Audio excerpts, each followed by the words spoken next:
Hello everyone. In this video, I'm going to show you how you can create bookmarks in Power BI.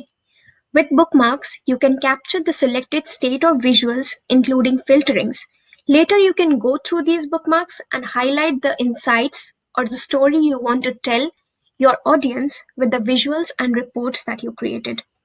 This is simple yet a very powerful tool. Let's see how to create bookmarks. So in order to create bookmarks, you need to go to the view option and select the bookmarks.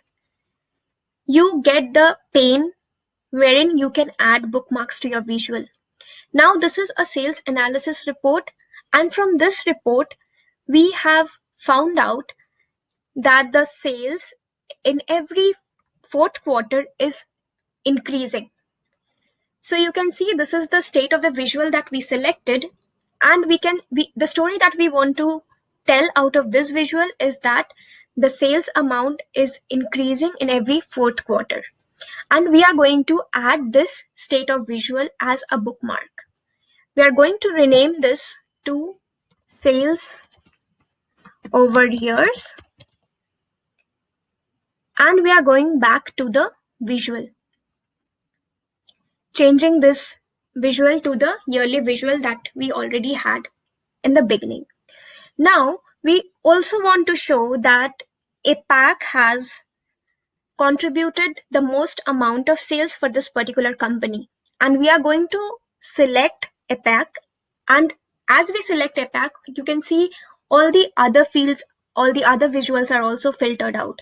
Now, selecting this state of visual, we want to bookmark this, and we want to tell the story that this is the condition in APAC giving us the highest amount of sales. Now I'm going to add this and rename this as sales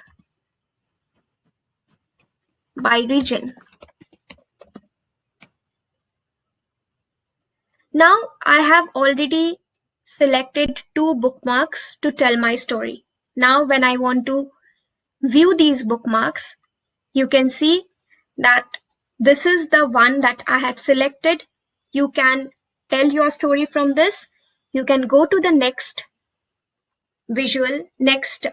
bookmark and tell the story for this particular state of visual as well. This is how you can create bookmarks and tell the story that you have in your report.